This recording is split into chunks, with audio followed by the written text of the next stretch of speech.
Vamos a hablar ahora de la esclerosis múltiple. Es una enfermedad desmielinizante del sistema nervioso central, ¿vale? Esclerosis múltiple desmielinizante del sistema nervioso central.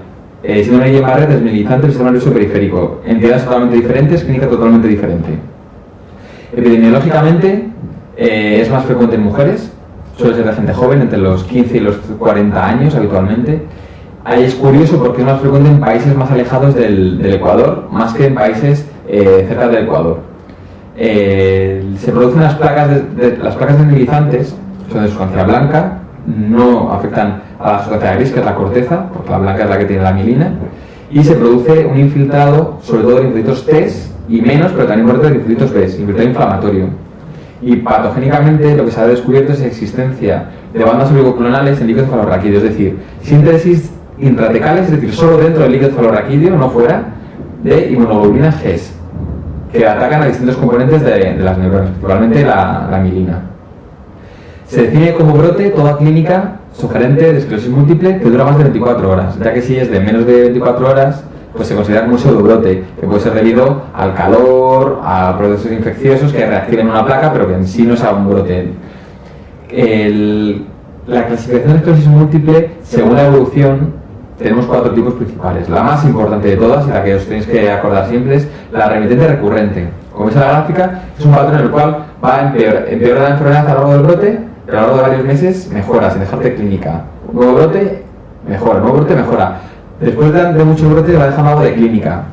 Sea pérdida de visión en un ojo, sea una hipostesia, que es la clínica más frecuente, ¿vale? Pero eso es lo que ocurre al principio. Sin embargo, a lo largo de la enfermedad ocurre la secundariamente progresiva, es decir, que llega un momento donde ya la enfermedad mejora, empeora, va dejando un poco de secuela, ya va empeorando de forma progresiva, ¿vale? Sin que hubiera un brote como tal, varios brotes, sino que va empeorando. Cada semana el paciente está peor que el anterior, ¿vale? Eso suele ser la evolución natural después de 10 años.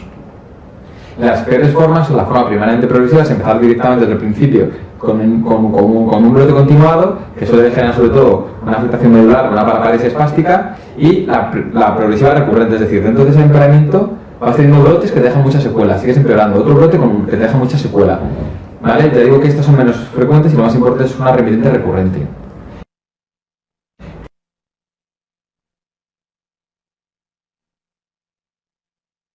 Podéis ver 2 dibujos, 2 imágenes, en las cuales veis unas placas periventriculares que son típicas y características, y en el lóbulo frontal del hemisferio derecho podéis ver unas placas, la subcortical, que es típica de la afectación de las fibras en U, que son las que se encargan de comunicar las distintas circunvoluciones entre sí. Y en la derecha, bueno, veis mejor en este corte coronal, podéis ver, o sagital mejor dicho, veis como el paciente presenta una placa de desmielinización en la parte posterior de la columna cervical que está hiperintensa en esa resonancia magnética. ¿Cuál es el manejo? Pues el manejo del brote agudo se hace de la siguiente manera. Si es un brote sensitivo que al paciente no le valida, no se le hace nada. O como mucho darle corticoides oral, pero obviamente no se hace nada. Si es un brote motor o sensitivo con una ataxia que no puede caminar, o con una oftalmología internuclear, o algo que al paciente que le invalida, como una pérdida de aguja visual, se dan corticoides a altas dosis, es decir, se da 1 gramo de corticoides durante 3 a 5 días. ¿Por qué no se da siempre los corticoides cuando es sensitivo? Pues porque los corticoides no mejoran el pronóstico de la enfermedad, simplemente lo que hacen es que hace que la recuperación sea más rápida, pero los corticoides tienen efectos secundarios, como darte un hábito cusingoide, provocarte diabetes, puede provocar cambios en el humor muy importantes, psicosis corticoideas, ¿de acuerdo? Se suele usar metilprednisolona 1 gramo intravenoso durante 3 o 5 días. El pseudobrote es importante distinguirlo del brote, por eso dijimos que si la clínica dura menos de 24 horas, o el paciente ha estado tomando el sol previamente, o ha estado en un sitio muy caluroso, o tiene una infección, pues optas por bajar la temperatura y tratarle la infección si tiene una infección de orina, por ejemplo. Pero si no, ya digo, solo cuando es invalidante le vamos a dar los corticoides en el caso del brote.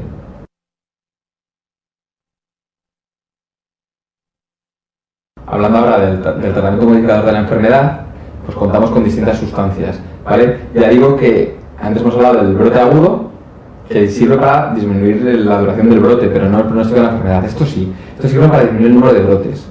¿Vale? Tenemos el acetato de batiramer, que es un análogo a la proteína básica de la mielina, que lo que hace es que en lugar de los anticuerpos, esas bandas oligoclonales de inmunoglobulina G, que se pegaban a las células mielinizadas o mielínicas, se van a unir también a este fármaco, entonces disminuye el volumen de neuronas afectadas o de minimización del sistema nervioso. Los interferones beta 1A y 1B, que la diferencia entre ellos es básicamente la forma de administración y el tiempo en el que lo vas administrando cada uno, pero tiene como complicación, no importante pero frecuente, que hay que conocer el síndrome pseudogripal. Consiste en una gripe normal y corriente, para la cual el tratamiento es de antigripales y paracetamol, no consiste en retirar el fármaco ni mucho menos. Otros fármacos serían los inmunosupresores, como la ceftriaxona y el metotrexato, y como fármacos que están apareciendo ahora y que parece que tienen un efecto bueno, serían el atalizumab, que es un anticuerpo monoclonal que ya se empieza a usar, antes se usaba solo de modo compasivo y en aquellas esclerosis múltiples muy agresivas, y ahora ya se empieza a protocolizar para meter a los pacientes desde el principio. Ya digo, no nos van a preguntar cuál elegirías en qué situación, ¿de acuerdo? Añadir que el embarazo mejora la clínica de esclerosis múltiple, disminuye el número de brotes porque el embarazo se considera un estado de inmunosupresión, con lo cual esto va a favor de la teoría del proceso autoinmune de la esclerosis múltiple, pero en el posparto empeoraría el brote.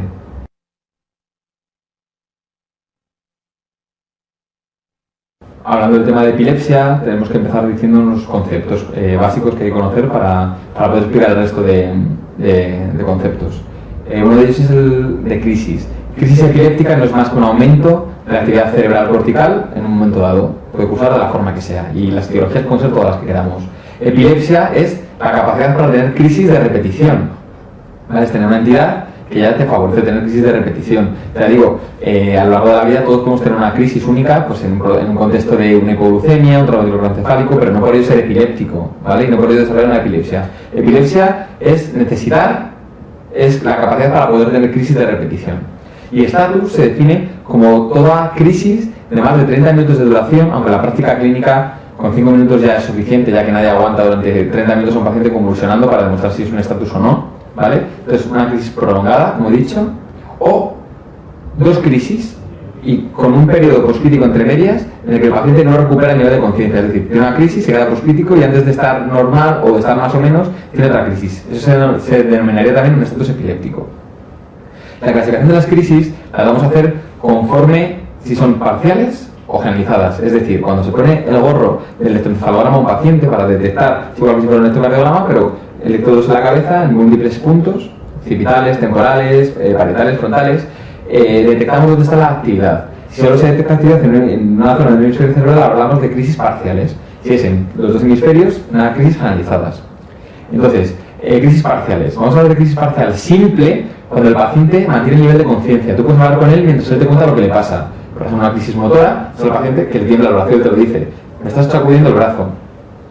Teniendo en cuenta el músculo motor, si tenemos un paciente con una crisis, imaginaos que comienza una crisis parcial simple en el dedo. Ve cómo el dedo se le empieza a mover. Poco a poco empieza la mano entera. Se le va extendiendo, se llama progresión jacksoniana, porque se van despolarizando las neuronas que van de la corteza cerebral, del hemisferio contralateral, y cuando le llega al brazo empieza la pierna y luego ya se puede generalizar, ¿vale? Pasa de una crisis parcial simple a una secundariamente generalizada, por una extensión jacksoniana o progresión jacksoniana. Igual que el paciente tiene una crisis motora, puede tener una crisis sensitiva y dice que tiene hormigueo en la mano que se va extendiendo. Por ejemplo, una crisis occipital derecha nos daría puntitos en el hemicampo visual izquierdo, por ejemplo.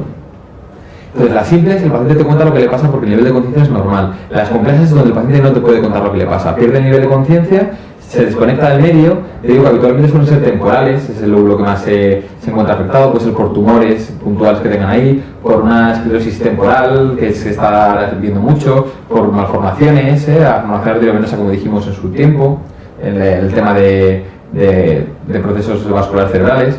Entonces, ¿en qué consiste? Pues comienzan habitualmente con una sensación epigástrica, que es una aura que el paciente incluso te puede decir, me va a dar. Posteriormente comienza con automatismos de chupeteo, de toqueteos, se empiezan a tocar, empiezan a mirar de forma rara el entorno, y posteriormente pues el paciente pues está poscrítico durante unos segundos, ¿de acuerdo? Siempre está la duda, luego cuando veamos las analizadas con las ausencias, cómo las diferenciamos, ¿vale? Pero vamos a ver después. Luego, otro tipo de crisis parcial es la secundariamente generalizada, que es, como os he comentado, por extensión de la corteza y despolarización de toda la corteza y de la corteza contralateral. Las crisis generalizadas, vamos a hablar primero de las ausencias. Son más generalizadas porque cuando hacemos el electroencefalograma vemos que los dos lados del cerebro están disparando, ¿vale? De forma sincrónica o asincrónica. Entonces, las crisis de ausencia son crisis que se repiten en número enorme al día, pueden ser 20, 30, 40 diarias. Son generalizadas, de la diferencia de las parciales complejas. No tienen aura, duran como pocos segundos. Las parciales complejas duran muchos segundos o algún minuto. Los automatismos de las ausencias, como son muy cortas, pues son muy cortas, son muy pequeñitos, muy sencillos, muy de chupeteo, parpadeo y tocarse así un poco. Sin embargo, las complejas pueden tener automatismos de desabrocharse la camisa, abrochársela, incluso se puede jugar a las cartas con una crisis parcial compleja, como se ha visto en algunos estudios. Pacientes con crisis parciales complejas son capaces de echar una carta a la mesa, ¿vale? O sea, que son automatismos más complejos. Las parciales complejas tienen periodo poscrítico pues de que dura un minuto, unos segundos. En las ausencias no hay poscrítico. Es decir, la persona que tiene la ausencia de repente para, se queda embobada haciendo los automatismos y continúa haciendo la misma actividad después de 3-4 segundos. Más cosas. El electro de las ausencias suele ser de punta onda a 3 hercios. Es decir, en un segundo, según va ocurriendo el papel, hay 3 puntas ondas, 3 ciclos, que es lo que lo define. Y el tratamiento suele ser con etosuximida de forma antigua, ahora se pone valproico, ácido valproico. El pronóstico es muy bueno y habitualmente no encuentras nada ni en la resonancia ni en las pruebas complementarias. Y cuando no estás en la crisis, el niño, que suelen ser niños, hasta los 18, 19 años, luego suele desaparecer habitualmente, cuando termina la crisis el niño tiene un electro totalmente normal. Las crisis de ausencias atípicas son como las anteriores, lo que pasa que encuentras que el cerebro es raro, que el niño no va bien en el colegio, que tardó mucho en aprender a andar, a hablar, y que, por ejemplo, en lugar de ir a 3 hercios va más lento, ¿no? Su actividad cerebral es más lenta de lo normal. Las crisis tónico-clónicas es otro tipo de crisis epilépticas, son las más frecuentes, ya que son las que se dan en contextos de traumatismos craneoencefálicos en fase aguda, en contextos de hipoglucemias, hiponatremias, ¿vale? En procesos sistémicos, infecciones incluso pueden producir unas crisis parciales, crisis tónico-clónicas. Entonces consiste en una fase tónica en la cual el paciente se queda rígido, puede tener un grito, ¿vale? Por contracción de musculatura de la laringe y por el estridor de la respiración, y luego con la fase clónica. Tras esa fase clónica pierde los esfínteres y el paciente se queda muy cansado durante horas, ¿vale? El periodo poscrítico, se queda dormido, incluso puede pasar todo el día muy cansado. ¿De acuerdo? Son las crisis que se suelen producir en contextos de reacciones metabólicas. Luego las crisis generalizadas tónico-clónicas, pues no es más que la misma, pero con más fase tónica o más fase clónica. Las atónicas sería otra generalizada, la cual sin previo aviso el paciente andando por la calle por donde esté y se queda al suelo directamente, pierde el nivel de conciencia y apenas tiene un periodo poscrítico, sería parecido a un síncope, pero son muy poco frecuentes. Las crisis mioclónicas, que suele estar en relación con epilepsia generalizada en gente joven, buen pronóstico que responde muy bien al tratamiento, valproico o levetiracetam, ¿vale? Son los 2 fármacos que se suelen usar y consiste en que son gente joven que por las mañanas, con un fenómeno fotoparoxístico que se llama, es decir, por la estimulación de la luz de la calle o cuando tú no quieres provocar las crisis con la estimulación lumínica, notas clonías, saltos del brazo o de la pierna, y es el único tipo de epilepsia generalizada donde el paciente no pierde el contacto con el entorno. El paciente ve que cuando va a coger la leche por la mañana, le salta el brazo, le da un par de sacudidas y ya está, y se le pasa, ¿vale? En algunas ocasiones estas crisis epilépticas pueden desencadenar en una crisis tónico-clónica. Sí, a lo mejor 1 o 2 veces en su vida, ¿vale? O sea que eso sí que puede ocurrir. Los niños son totalmente normales y responden bien al tratamiento, ¿de acuerdo?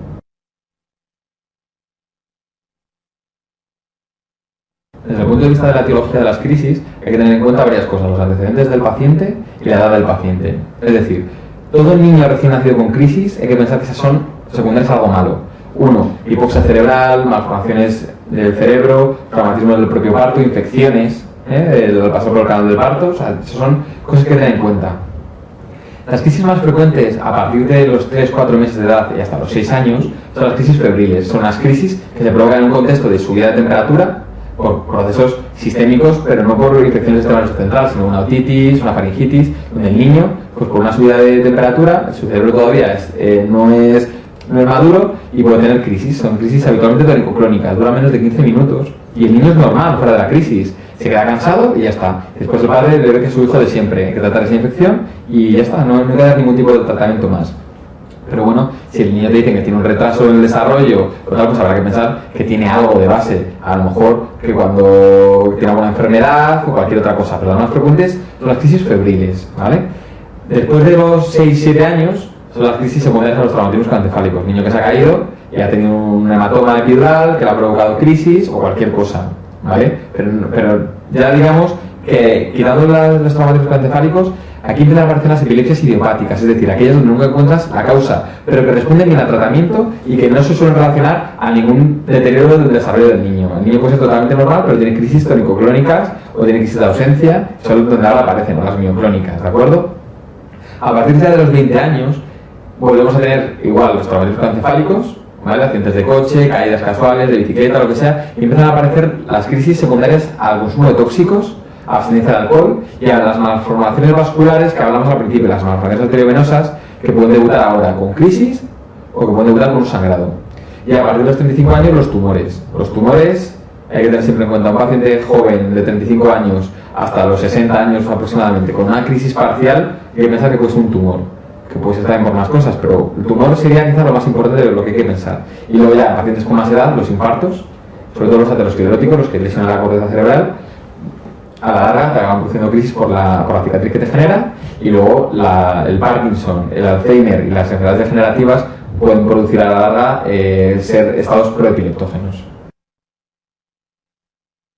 En aquellas epilepsias con mala respuesta a la infancia, como hemos comentado antes, a partir del año, que no son las crisis febriles, pues tenemos la síndrome de West, que son en niños menores de un año, siempre menores de un año. Nunca se puede decir que un síndrome de West tiene 3 años, no. Eso ya se llama de otra forma, ¿vale? Síndrome de West solo de menos de un año. Entonces tenemos una triada. Son los espasmos infantiles en flexión, que son niños que cuando están tumbados tienen episodios donde echan los brazos hacia adelante y levantan las piernas a la vez, haciendo un gesto similar a este que estoy haciendo yo. Se acompaña de un retraso psicomotor, es decir, el niño de un año ya por lo menos tiene que ser capaz de sentarse, sostener la cabeza e incluso puede dar algún paso. Bueno, pues estos niños ves que ni siquiera hacen eso, que ni se mantienen sentados con un año, ya tienen un desarrollo psicomotor retardado. Y luego lo que es imprescindible es la aparición de un patrón de ipsarritmia. Ipsarritmia interdicta, es decir, siempre, continuamente, menos cuando hay los espasmos, que ahí el electro da una punta onda, o una punta, o una onda aguda, depende. El niño tiene una ipsarritmia y eso es un patrón caótico que no puedes definir que sea un tipo de onda alfa, beta, no, o teta, no. Es un patrón caótico que se llama una ipsarritmia que te la encuentras en cualquier momento mientras el niño está tumbado en la cama. El síndrome de Lennox-Gastaut es donde derivan casi todos los síndromes de West a partir del año y derivan ahí porque digamos que pertenecen a un saco más grande de enfermedades, por ejemplo, pacientes con retraso mental por una enfermedad de Stuber-Weber o por otro tipo de enfermedades se llamarán de esa forma, Stuber-Weber o síndrome de Down o lo que sea, pero los que no tienen en dónde caer, pues se les mete como síndrome de Lennox-Gastaut. Son niños hasta los 7 años que presentan unas características, es decir, son las mismas que el síndrome de West, pero el síndrome de West, por múltiples tipos de convulsiones, ya no hacen solo esto, porque ya el cerebro está más maduro, tiene más neuronas y ya puede tener crisis tónico-clónicas, ausencias incluso, parciales complejas. Tiene un desarrollo psicomotor retardado, es decir, el niño con 6 años lo mismo ni camina, o si camina no habla todavía, ¿vale? O sea que sigue siendo la progresión. Y luego el desarrollo del encefalograma, en lugar de ser un patrón ipsarrítmico, aquí es un patrón más organizado, pero es muy lento, como que el cerebro no procesa bien la información, ¿vale? Son ondas habitualmente menor a 2 hercios. Desde el punto de vista de estudio de la epilepsia, hacemos varias pruebas. Pruebas de imagen, escáner o resonancia magnética, no siempre hay que hacer resonancia magnética, electroencefalograma, que siempre conviene hacer un electroencefalograma, pero hay que tener en cuenta que los electros no siempre son patológicos, de hecho solo suelen ser patológicos en el momento de la crisis, fuera de la crisis suelen ser normales.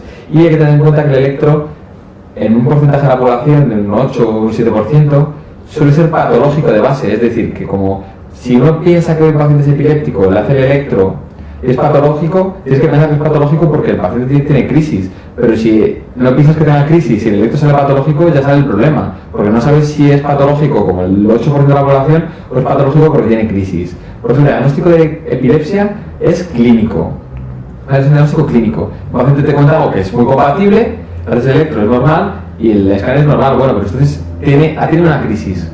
Entonces ya decides, si tiene una crisis y todo es normal, decidirás poner un tratamiento porque de momento ha sido una crisis, no puedes decir que sea epiléptico el paciente. El paciente es epiléptico cuando tiene predisposición a tener crisis. De momento hemos tenido un paciente con una sola crisis y pruebas que han sido normales, ¿vale? Entonces, ¿con qué tenemos que diferenciar las crisis? Pues con el síncope, un paciente que va andando por la calle y de repente se cae al suelo. Con pseudocrisis, un paciente que está muy nervioso, suelen ser mujeres jóvenes en un ambiente tenso que de repente se tiran al suelo, empiezan a hacer como que convulsionan y aunque lo hagan de forma involuntaria, pero buscan una ganancia secundaria, y es que la gente presta atención o lo que sea. Con AITs, pues también hay que hacer diagnóstico diferencial. Trastornos metabólicos, una hipoglucemia, he dicho que te puede sembrar una crisis, claro que sí. El tratamiento es ponerle glucosa y ya está. No hay que hacer ningún estudio sobre ese paciente. Y luego, pues, una migraña con aura, esa aura puede simular una crisis, por supuesto. Un electroencefalograma patológico nunca se trata, ¿vale? Nunca se trata si el paciente no te sugiere que tenga crisis. Entonces lo que tienes que haber hecho es no pedir el electro, ¿vale? Entonces, vamos a ver. Una sola crisis no se trata salvo si el electro es patológico y salvo si tiene, en las pruebas de imagen tiene algo raro. Dices, bueno, pues te da una crisis y tiene un electro patológico o el escáner es patológico, pues habrá que tratarlo porque probablemente tenga otra, ¿vale? Las crisis en contexto de alteraciones metabólicas no se tratan, hay que recorregir ese trastorno metabólico. Si hay hiponatremia, habrá que corregirla lentamente para no producir un síndrome de cautiverio, ¿vale? Una desmineralización continua osmótica. Y si está hipoglucémico habrá que ponerle azúcar o glucosa, habrá que reponérsela, pero no habrá que ponerle antiepilépticos, ¿de acuerdo? El manejo, habitualmente los manejos de las epilepsias son buenos.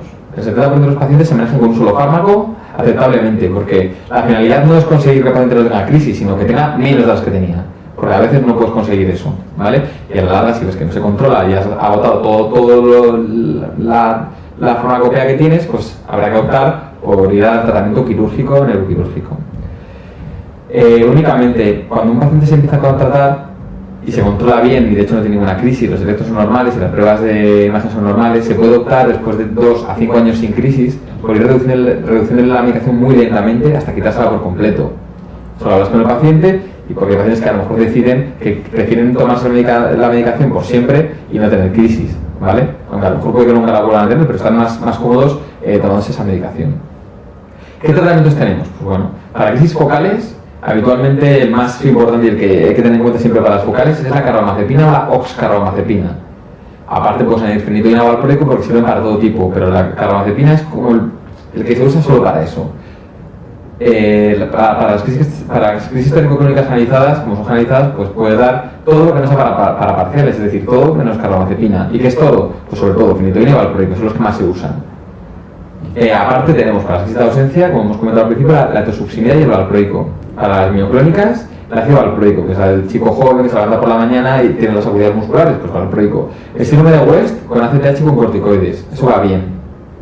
Y el tratamiento del estatus es muy sencillo de cara a MIR, consiste en dar un fármaco abortivo, como es una benzodiazepina, y luego un fármaco antiepiléptico, es decir, fenitoína habitualmente, ¿vale? Y como segunda opción, si no puedes dar fenitoína o si ya la estás tomando y tienes que dar más cosas, valproico.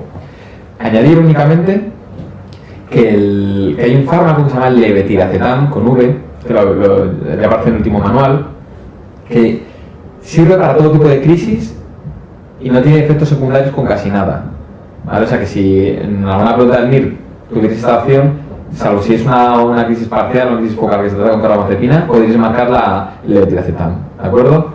Únicamente solo un 5% de las crisis de los epilépticos se tratan con cirugía y para ello tienen que ser crisis mal controladas a pesar del tratamiento antiepiléptico correcto, tener una epilepsia que esté encuadrada dentro de algún tipo y saber qué foco es exactamente el que está mal, ¿vale? El foco epileptógeno, porque ese es el que hay que quitar o hay que estimular o hay que hacerle algo. Pero si tienes una epilepsia con múltiples focos no puedes hacer nada, ¿de acuerdo?